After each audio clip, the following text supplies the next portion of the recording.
अस्सलामुअलैकुम, welcome to my channel. आज मैं आपके साथ सर्दियों की सौगात पंजीरी की रेसिपी शेयर कर रही हूँ। पंजीरी को आम ज़बान में गोंद मखाने या फिर अजवाइन भी कहा जाता है।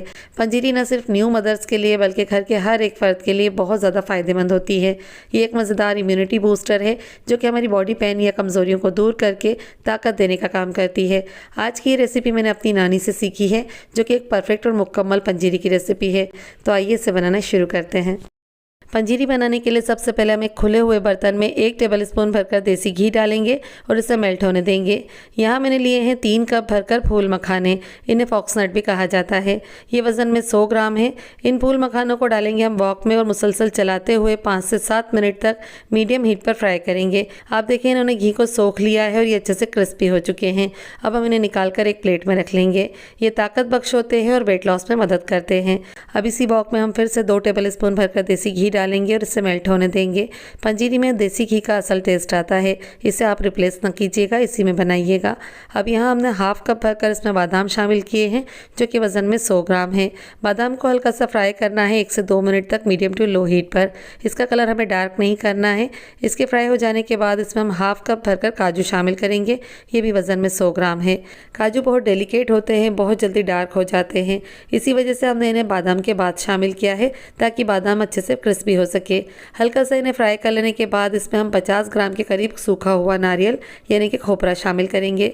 नारियल को मैंने इस तरीके से पतले पतले स्लाइसेस में कट किया है ताकि आसानी से फ्राई हो सके।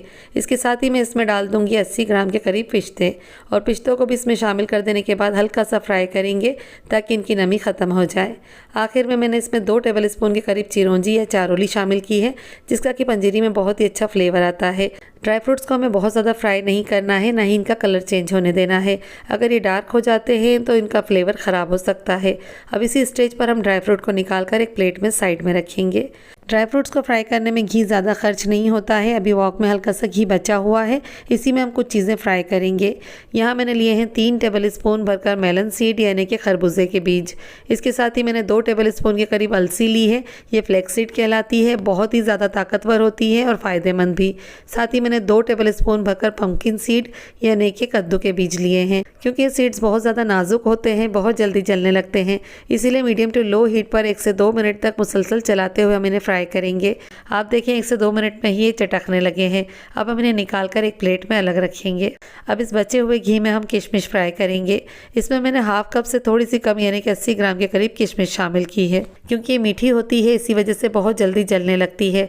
आप देखिए 1 से 2 मिनट तक लो हीट पर मुसलसल चलाते हुए हमने इसे फ्राई किया है और ये इस तरीके से फूलने लगी है। अब इसे भी निकाल कर हम एक प्लेट में रखेंगे। अब आखिर में हम गोंद को फ्राई करेंगे। इसके लिए हम इसमें 3 टेबलस्पून भरकर घी शामिल करेंगे और इसे मेल्ट होने देंगे। इसमें शामिल करेंगे हम एडिबल गम यानी कि गोंद। हाफ कप भरकर मैंने गोंद लिया है जो कि वज़न में 100 ग्राम है।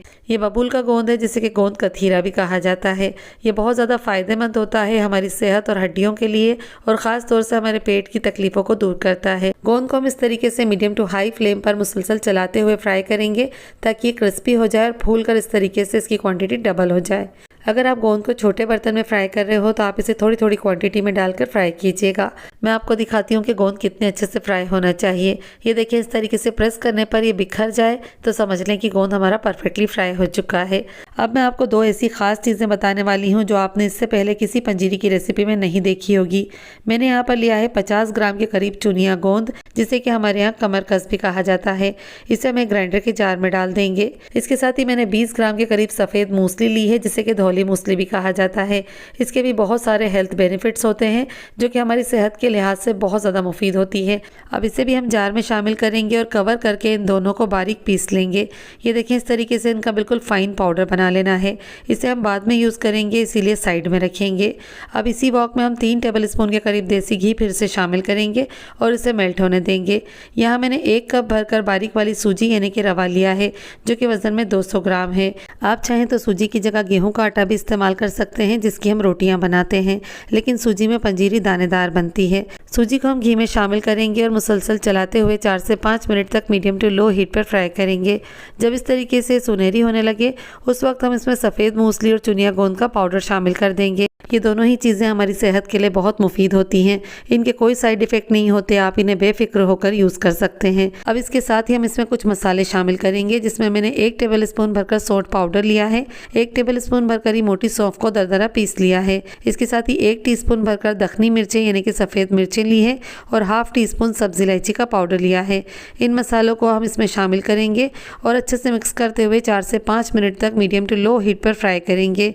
सफ़ेद मूसली और कमरकस का जो पाउडर हमने इसमें शामिल किया है ना, वो फूलने लगता है और चिपकने लगता है।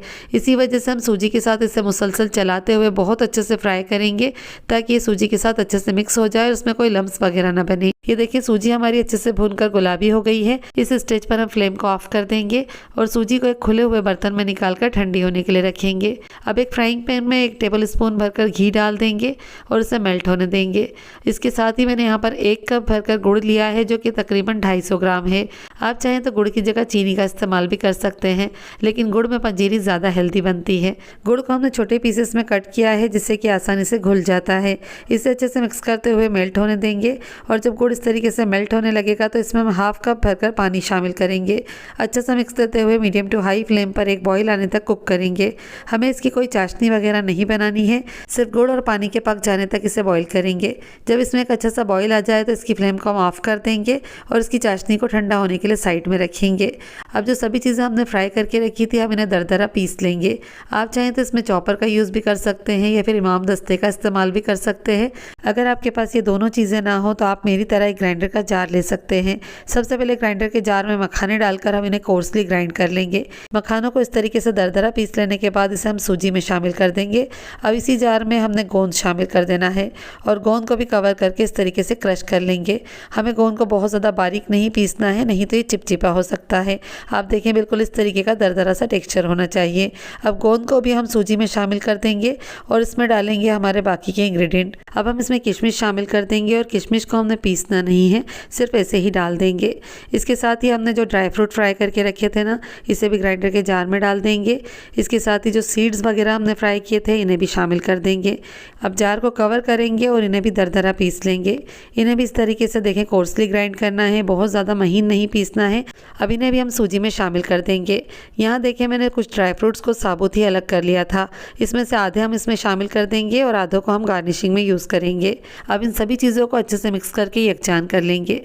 सभी ड्राई चीज़ों को अच्छे से मिक्स कर लेने के बाद अब हम इसमें गुड़ का घोल शामिल करेंगे और फिर अच्छा सा मिक्स दे देंगे। अक्सर लोग पंजीरी में गुड़ को सूखा शामिल करते हैं, जिसकी वजह से गुड़ इसमें जज्ब नहीं हो पाता, लेकिन अगर हम इस तरीके से घोल बनाकर गुड़ को शामिल करेंगे तो पंजीरी ज़्यादा सॉफ्ट और दानेदार बनकर तैयार होगी। इस पंजीरी को बनाकर आप 2 से 3 हफ्तों तक बगैर फ्रिज के स्टोर कर सकते हैं और इस्तेमाल कर सकते हैं।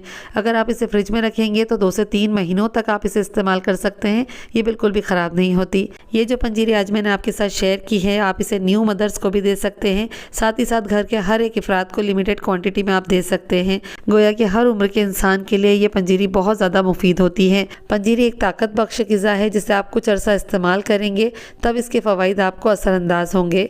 अगर आप इसे सुबह नाश्ते के वक्त 2 टेबल स्पून भरकर गर्म दूध के साथ रिलिश करेंगे तो आपको 3 से 4 हफ्तों में ही बहुत ज़्यादा एनर्जी महसूस होगी। अगर आपको हमेशा थकान महसूस होती है, बैक पेन रहता है, जॉइंट्स पेन रहता है, कमज़ोरी महसूस होती है या फिर नींद की कमी क्यों ना होती हो, सभी में आपको बहुत फ़ायदा पहुंचाएगी। लेकिन कुछ एक केसेस में आप इसे इस्तेमाल नहीं कर सकते, जैसे कि अगर आप प्रेग्नेंट हैं या फिर आपको कोई हेल्थ इश्यूज़ हो, जैसे कि high blood pressure, cardiac problem या इसके साथ ही ब्लड शुगर। इन केसेस में आप इसे डॉक्टर की सलाह से लीजिएगा। तो आप इस मज़ेदार सी पंजीरी को एक बार ट्राई करके ज़रूर देखिएगा और अपनी फीडबैक मुझे ज़रूर दीजिएगा। अगर ये रेसिपी आपको पसंद आए तो वीडियो को लाइक करके चैनल को सब्सक्राइब भी कर दीजिएगा। उम्मीद करती हूँ कि ये रेसिपी आपको बहुत पसंद आएगी। मिलती हूँ फिर एक नई रेसिपी के साथ, तब तक के लिए अल्लाह हाफिज़।